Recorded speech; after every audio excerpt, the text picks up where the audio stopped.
Salam trader, kembali lagi di BN Studio Bali. Nah, kali ini di video kita akan membahas tentang yang namanya kesenangan dan kesedihan para trader.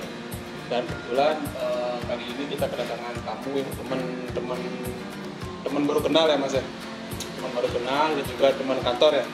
Dan ternyata beliau ini dulu pernah jadi seorang trader yang hebat lah ya, karena beliau dulu hancur-hancuran udah dari 2011 ya. Jadi di video kali ini kita akan fokus tanya-tanya tentang beliau, pengalaman beliau, karena kita berdua ini kan seorang trader. Jadi biar sahabat juga tahu bagaimana sih kesenangan seorang trader dan juga kesedihan yang dialami seorang trader, ya kan Mas? Jadi langsung saja kita mulai tanya-tanya nih sama beliau. Nah, sebelumnya mungkin beliau ini bakalan ngejelasin asalnya dari mana dan dari tahun kapan kenal yang namanya trading, Mas. Saya kenal dunia trading itu sebenarnya pertama kali itu di tahun 2006 itu saya pernah gabung lah sama perusahaan. Di situ perusahaan itu bergerak di fixed income. Fixed income berarti dia memberikan profit yang pasti. Profit yang per pasti, bulan. per bulan. Jadi dengan lead time ada yang 1 bulan, 3 bulan, 6 bulan. Setelah itu di rollover, kalau sudah selesai masa kontrak diperpanjang dengan sendirinya. Itu minimal pada saat itu minimal margin in itu sekitar, kalau Singapura dolarnya berapa ya, 12.000 atau berapa, kalau USD-nya 10.000, rupiahnya 1 juta. Itu tahun 2006. Berarti beliau ini, Mas Vicky ini pertama kali tahu trading tahun 2006.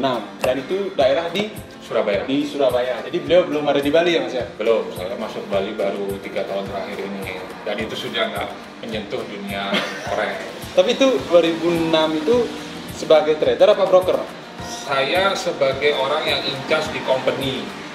Oh, di sedangkan company ini ya sama seperti bank sebenarnya kan. Bank cuman sebenarnya nggak punya izin juga. Ya nggak masuk, nggak lolos Bapepti, nggak lolos yang izin-izinnya mereka nggak punya. Cuman mereka setelah mengumpulkan dana nasabah, mereka memutarkannya ke trading saham.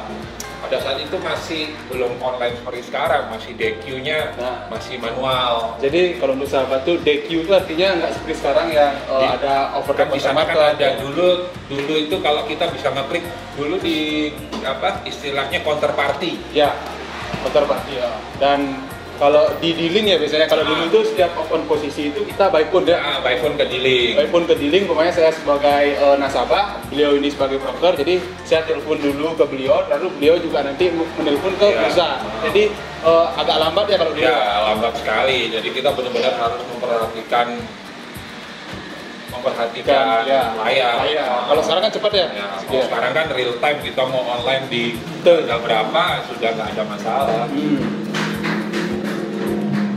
Berarti dari 2006 itu sampai berapa tahun?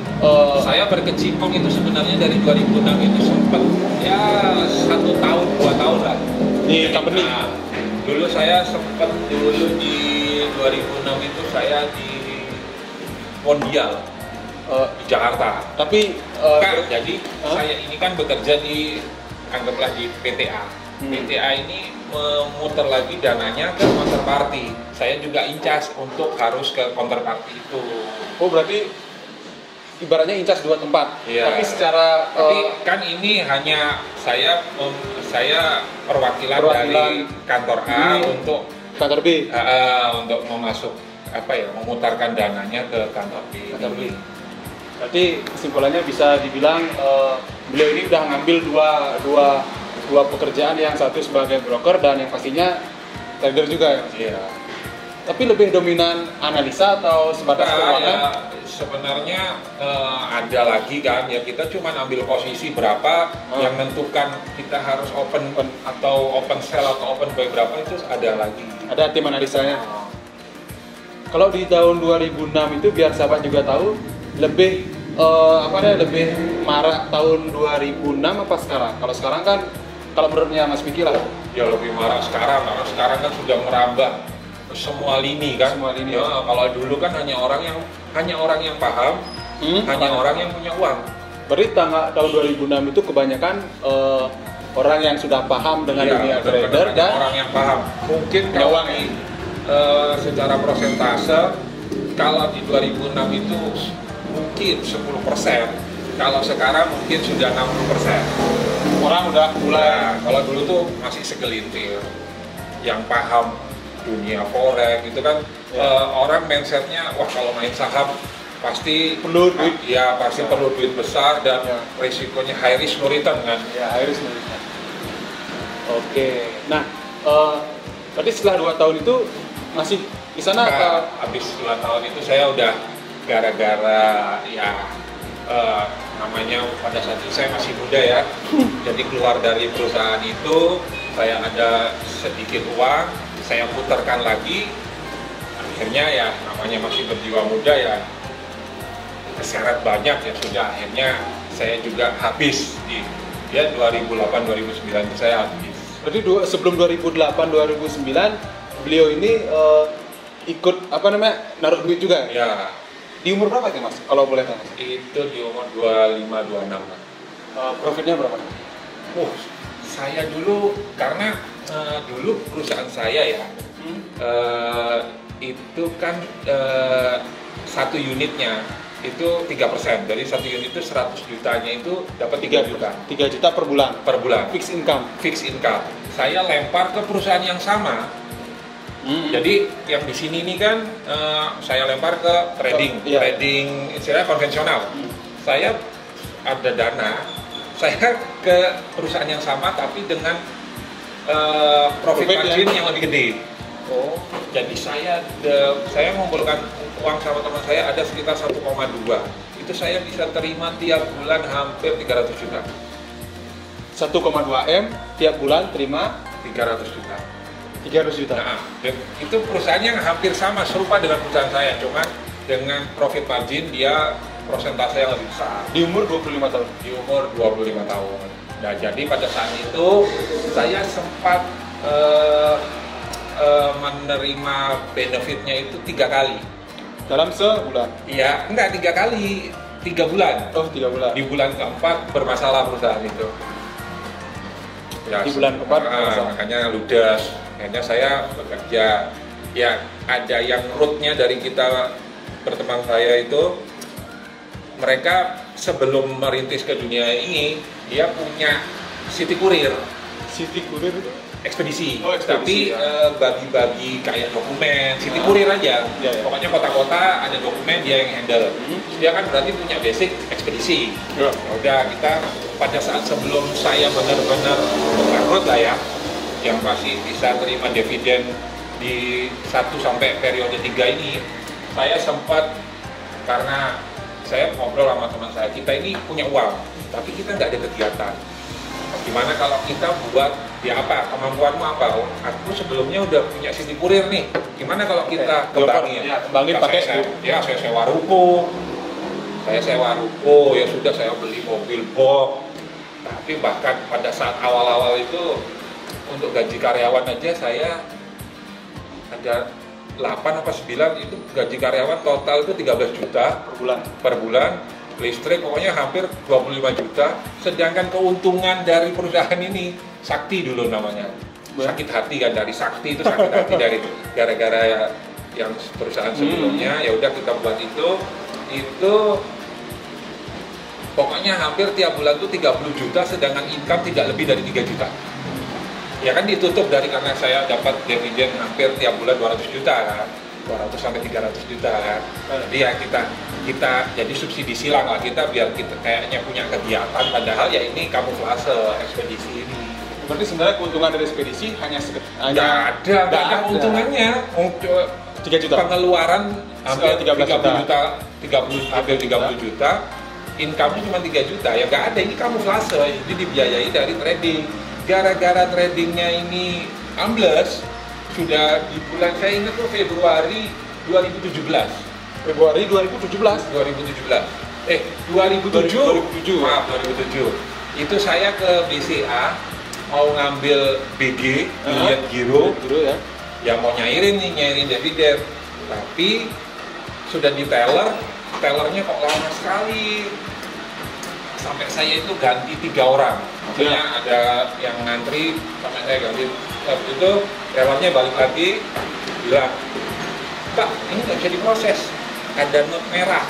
Not merah artinya? Ya saya nggak paham, saya loh kenapa? Nggak lama dari kejadian itu teman saya telepon, perusahaan yang kamu invest ini polis line loh. Berarti ada garis polisi ya? Iya. Ya begitu baru saya datanglah ke perusahaan itu, ya ternyata memang benar. Ternyata dananya dibawa kabur sama foundernya. Dia 1 tahun buka, pada saat itu yang saya tahu, dia 1 tahun buka di Jakarta, habis itu ngerambah Surabaya 1 tahun, 2 tahun sudah nggalang dana hampir 2 triliun. 2 tahun? Ya. 2 tahun, 2 triliun. Saya itu Februari dia sudah polish line ya. Tahun baru dia gathering di JW Marriott, itu Agnes Mo, Modi Kusnaidi, hostnya Modi Kusnaidi sama Izul Mukhtar. Bintang tamunya Agnes Mo. Agnes Mo ini dikasih akun 1 miliar kalau nggak salah. Iya, akun bodong semua. Iya. Yang dalam arti uangnya sebenarnya asal di dalam akun itu fix, dalam arti kan cuma 11 angka ya. Ya wes, mungkin dia sempat terima 1 kali. Ya. Di bulan kedua udah nggak terima apa-apa. Ya berarti anggap aja dia paling cuma kalau akun 1 miliar mungkin dia bisa dapat 100 juta, ya itu bayarannya dia lah. Bayarannya dia.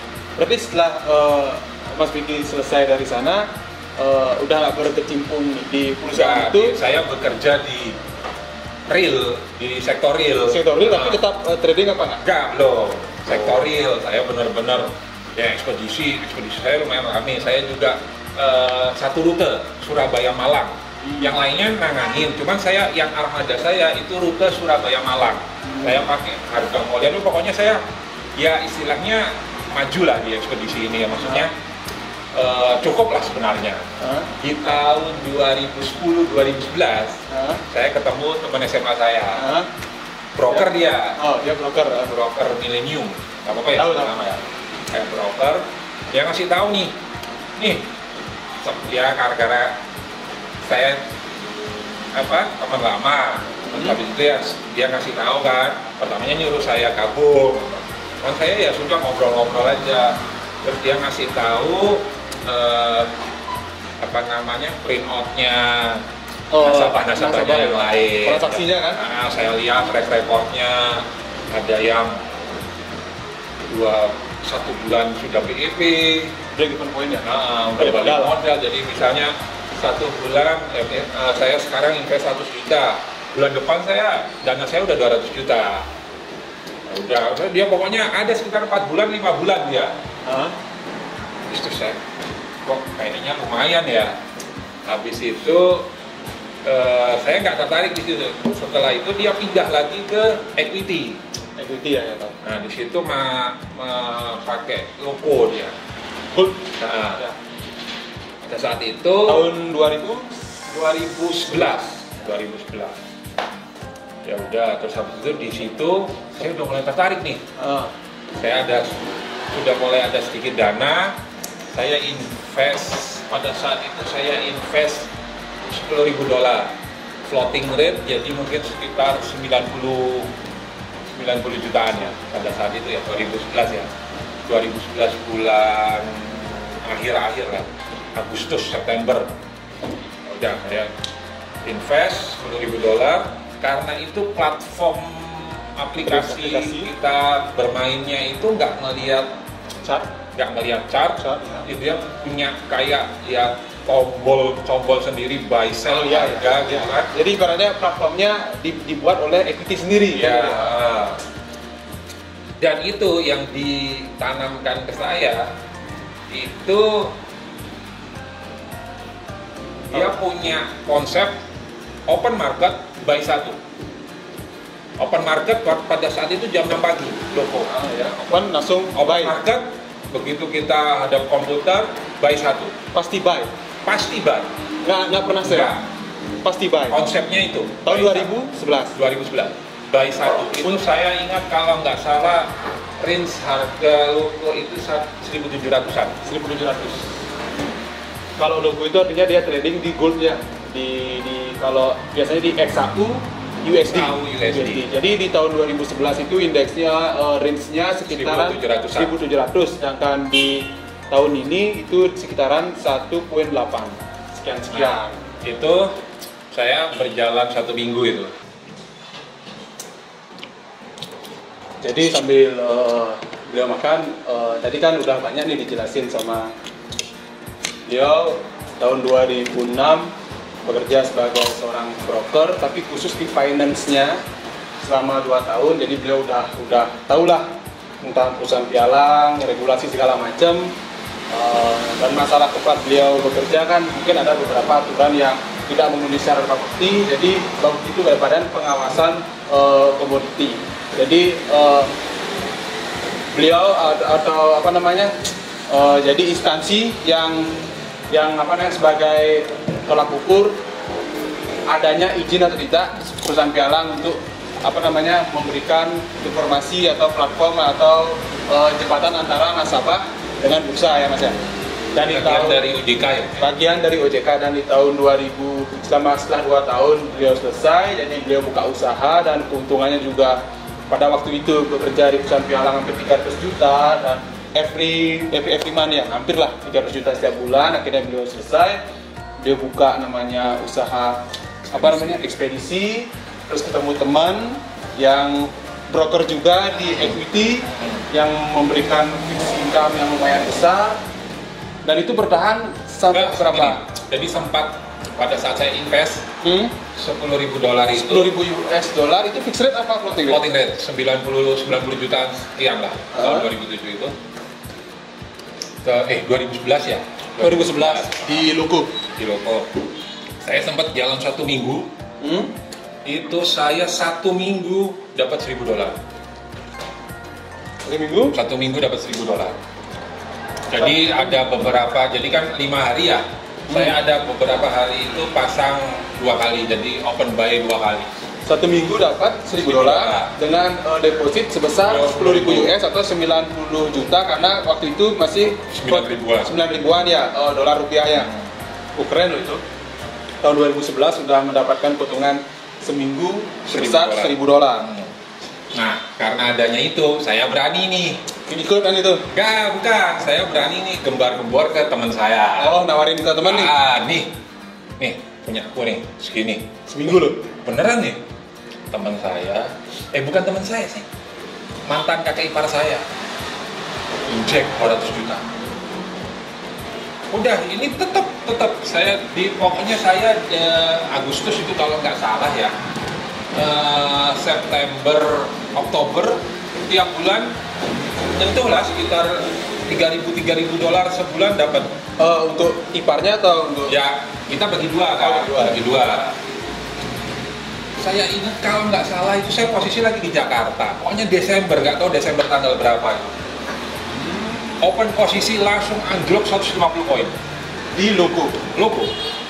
Pokoknya saya pada saat itu saya open market sekitar, saya terlambat bangun, saya open market sekitar jam 7 pagi. Ya saya open buy, udah saya tinggal. Terus saya kemana-mana di Jakarta. Biasanya kan auto liquid ya? Ya. Nah, pada saat itu saya dapat pesawat malam itu. Pesawat malam, saya pulang, udah saya dulu pakai iPad. Kan cuma nggak perlu lihat chart kan, cuma lihat aplikasi platformnya dia. Begitu saya pulang, begitu saya turun dari pesawat, saya nyalakan iPad, gila. Floating minus saya udah $14.000. Dengan waktu itu sisa dana $300.000, dana $30.000. Floatingnya 14.000, jadi saya sudah tidak melakukan apa-apa karena kan nggak ngambil hedging karena kan saya nggak ada mindset seperti itu. Pokoknya open buy pasti liquid, open buy pasti liquid. Dan itu posisi yang telat bangun itu hanya satu posisi. Satu posisi. Satu posisi dengan floating minus sampai 150 poin. Sampai 14.000 US minusnya. Itu sekitaran ya 14.000. Sekitar 150-an lah. Hanya satu posisi. Satu hari. Satu posisi. Satu hari. Ya udah karena itu kan sudah bingung kan, sudah nggak ngerti harus ngapain. Akhirnya ya wes dengan berat hati ambil lawannya. Baik. Ya, tapi kuncian ya kita sell. Sell. Ya kita sell kan ambil lawannya kan biar dia nggak terlalu jauh untuk ini kan. Iya, saya ambil sell mestinya bisa. Kalau saya pantau terus, jadinya misalnya sell dapat 5 seperti yang saya lihat kan tadi kan. Tapi ini kan enggak, saya dengan pengetahuan saya yang sangat minim dan di platformnya itu nggak ada cap, ya udah. Pokoknya dari bulan November itu, Desember 2011, saya tarik withdraw habis itu kalau nggak salah Februari 2012. Sisa $4.000. 2012. Sisa 4.000 dari modal dari 30.000 US. Dari 30.000 US. Itu kan udah pernah narik kan? Udah pernah narik sekitar ya total 2 bulanan apa 3 bulanan itu nggak sampai 10.000. Nggak sampai 10.000 sebelum kena risiko yang satu posisi tadi. Jadi istilahnya kalau dibuat matematika jelek-jelekannya ya hilang 150 juta. Hilang 150 juta. Dan itu posisi beliau punya usaha ekspedisi juga. Ya. Jadi kalau yang di pertama kan beliau kerja di perusahaan piaraan sebagai finance, sedangkan yang di 2011 ini beliau udah membangun usahanya beliau sendiri ekspedisi ya kan. Dan di sana ketemu teman yang ada broker dan melihat rekening transaksinya itu, waduh keren nih, seminggu bisa dapat 1.000 US dollar. Akhirnya beliau juga ikut. Nah namanya juga punya usaha kan pasti kita nggak bakalan selalu 24 jam bisa pantau dong, apalagi kita udah ikut broker kan. Ini yang kedua ya? Iya yang kedua. Tadi yang pertama ya, yang pertama. Ini yang kedua. Nanti ada yang ketiga terakhir. Ada yang ketiga loh bayangkan, seberapa kaya kan beliau ini dulu ya, tapi sekarang juga beliau ya kaya hati kalau sekarang. Kayak hati lapang dada ikhlas ya. Nah, lanjut yang ketiga. Lanjut yang ketiga ya. Yang ketiga. Ini 2012 habis kan sudah saya kerja real lagi. Sempat saya dapat kontrak itu 2012 akhir itu sama teman saya yang di PTA ini. PTA yang pertama? PTA yang sebelumnya, dia logistik di sebuah pabrik plastik. Di daerah? Bukan di Surabaya, di Surabaya. Pabrik plastik. Nah, pabrik plastik ini memenangkan tender. Dia handle seluruh Alfamart, Indomart, Giant, Giant, Superindo, pokoknya seluruh supermarket daerah Surabaya ya. Oh, daerah Indonesia. Seluruh supermarket, pokoknya 5 supermarket besar. Dia menang tender pengadaan kantong plastiknya. Dia punya armada tapi khusus kirim ke Surabayaan aja, Surabaya dan sekitarnya. Sedangkan PU-nya dia yang turun kan kalau Jawa Tengah Klaten, Semarang, Jawa Barat Cikokol, Cirebon, Cilacap, ada 5 kota. 5 kota ini dihandlekan ke saya. Oh, ya. Jadi saya hanya pegang sekawan inti plus ini aja. Karena Mas Fian punya ekspedisi juga. Ya, tahu lah. Tapi saya sudah single fighter nih, nggak pakai teman saya. Ya, saya cuman modal. Saya ada beberapa, ya maksudnya saya ada sisa modal. Ya udah, kayak gini. Ya udah, ini ada pertama kali itu saya ingin dapat PO ke Cirebon. Itu sekitar nominal 40 ton atau berapa gitu? 40 ton pada saat. Kalau 40 ton itu saya jelas pakai tergandeng. Tergandeng pada saat itu saya ngasih harga ke sekawannya per kilo. Sedangkan saya ke supir truknya kan borongan. Itu ya maksudnya lumayan lah keuntungannya. Mungkin per bulan ya kotornya, bersihnya ya sebulan mungkin paling jelek 15 juta bersih saya dapat. Sebulan. Nah. Dan proyek itu berlangsung selama? Itu 2 tahun. Selama 2 tahun berlangsung itu saya ngerjain itu terus dengan keuntungan per bulan 15 juta ya, bersihnya. Ya, paling jelek 15 juta. Sama 2 tahun. Nah, sama. Di tahun 2014 ketemu teman saya yang ini lagi yang nawarin equity. Tapi dia di Millennium. Oh, ketemu lagi ya. Dengan manajer yang berbeda. Oh iya, Nah, dia bilang gini, masih ada. Waktu itu saya ke kantornya di Tunjungan Plaza, itu mall paling besar di Surabaya kan. Di lantai 16 kantornya. Juga saya datang, kasih tahu nih ada anak masih muda-muda kan. Pada saat itu umur saya mungkin sudah 29, ya 30-an lah. 30 tahun. Nah, saya ke kantornya kan, ini anak muda-muda nih. Anak-anak muda ini gila, masih umur 22 tahun. Mobil sudah pada saat itu Chevrolet Captiva, Yaris yang paling baru. Ya udah, terus habis itu, wah ya kok anak muda-muda gini, oh iya ini buka akun di tempatku nih, 1 bulan ini gini-gini. Terus bahkan saya sempat ditawari bikin agent, jadi milenium, bikin itu cuma butuh dana 5 miliar. Jadi masih pakai nama milenium kan? Iya, cuma beda pemegang. Franchise-nya saya pegang. Cuman kan itu kayaknya nggak masuk akal. Ya udah, terus habis itu saya sempat ditawarin, terus pokoknya dia punya konsep, kamu bisa nggak? Pokoknya sempat saya ditawarin, kamu bisa nggak nyarikan saya dana $200.000? $200.000 tahun 2M. Tahun 2014. 2013 lah. Pokoknya 2M lah. Situ loh, gimana ya ya pokoknya paling lama 3 bulan BEP. 3 bulan BEP. 3 bulan BEP. Balik modal 2M, 3 bulan. Iya. Ambil. Ya aku pertamanya nggak ngambil, terus aku tuh, wih gimana ya caranya? Aku jadi nggak punya uang kan, paling ya kalau misalnya di bawah 100 sih aku punya. Ya. Tapi circleku ini, circle-nya beliau ini, circleku support. Teman-teman saya ini sukses semua. Om saya juga ya orang yang produser pada saat itu, produser yang megang KFC. Ya ada sekitar 5 orang sahabat saya plus 1 orang om saya, terkumpul akhirnya dana $200.000. Jadi dengan circle-nya beliau hanya butuh 6 orang, total uang senilai 2M terkumpul loh, ya kan? 6 orang ya. Wow, keren.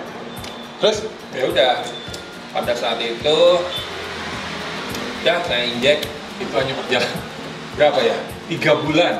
3 bulan juga. Pada bulan kedua saya disuruh top up. Maksudnya saya cuma terima 1 kali withdrawal. Itu di minggu kedua sebesar $40 juta, $4.000.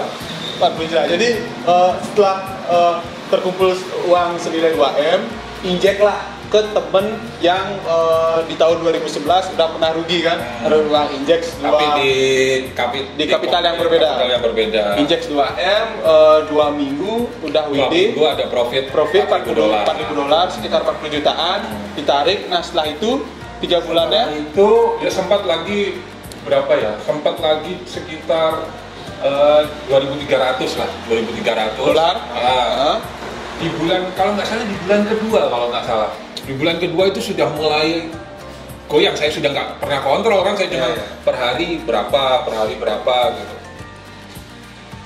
Di bulan kedua itu ingat saya, pas waktu itu saya touring Ducati, om saya kan kebetulan punya Ducati, saya touring dari Malang ke Kawah Ijen. Itu teman saya minta top up berapa? 300. Gila kamu, 300 dari mana ini, sudah nggak ada uang ini. Udah pada saat itu, wah itu sudah benar-benar keblunderan saya, keblunderan terakhir itu. Berarti itu keblunderan di trading. Itu trading itu Mas Vicky yang trading apa memang pakai jasa broker yang open sekian yang untuk 2M ini? Kalau yang 2M ini pakai jasa broker. Pakai jasa broker ya? Jasa broker. Kalau yang saya benar-benar trading sendiri yang equity. Equity. Berarti bertahan selama berapa bulan? 3 bulan. Habis itu saya ambil sisa 400 juta, sisa $40.000. Deposit 2M, mungkin mendapat keuntungan total nggak sampai 100 juta, dan sisa dari 2M itu selama 3 bulan sisa kurang lebih $40.000. Ya itu saya rata, saya kembalikan ke investor-investor saya menurut persentase saya. Dan itu sisanya dikembalikan ke circle-nya beliau. Ya udah, setelah itu ya sudah. Setelah itu udah. Ya sudah, sudah 2000 berapa? 2014. Ya, trading.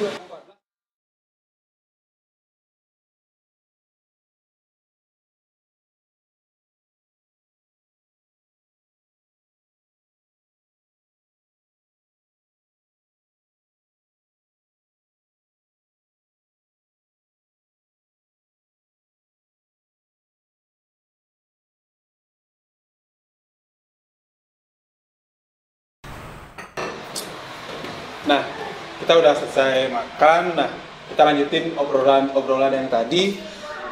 Jadi kesimpulannya menurut Mas Vicky, kesedihan selama jadi broker, trader dari 2006 sampai 2014 ya, aku ambil ya. Itu apa nih kesedihan yang paling-paling mungkin sampai sekarang juga masih kebayang-bayang, masih merasa kenapa ya? Kesedihan ya. Kalau saya lebih ke ini sih, apa ya, habit atau karakter yang nggak boleh dipakai dalam bertrading. Oke. Nah, jadi habit dan karakter yang nggak boleh dipakai dalam trading. Nah, jadi untuk sahabat, ini kita akan lanjutkan di bagian kedua ya untuk video, karena ini bakalan panjang nih, dan nanti juga butuh penjelasan yang panjang ya Mas ya. Jadi kita akan lanjutin di video berikutnya. Jadi sahabat, tunggu kelanjutan video kita berdua, dimana nanti di season kedua itu kita akan bahas tentang kendala yang tadi disebutkan Mas Vicky, apa habit dan karakter dalam trading yang tidak boleh. Jadi ini penting loh ya, karena kenapa, beliau ini udah pengalaman udah banyak, jadi harus tonton dan wajib untuk sahabat pahami juga. Oke, sekian obrolan kita, dan thank you buat Mas Vicky yang udah mau diajak ngobrol-ngobrol masalah masa lalunya beliau sebagai seorang broker ataupun seorang trader ya. Semoga komunikasi yang kita obrolin hari ini bisa berguna ya Mas ya. Jadi kira-kira ada yang bisa disampaikan, mungkin 1, 2, 3, 4, 5 buah kata buat para sahabat trader kita? Ya, apa ya, pokoknya hindari sifat greedy. Hindari sifat greedy dan ya apa ya, terlalu cepat kaya dengan cara instan itu nggak ada. Semua kaya itu berproses. Semua kaya ada prosesnya. Oke, itu aja. Mohon maaf jika ada salah-salah kata. Sampai jumpa di video selanjutnya.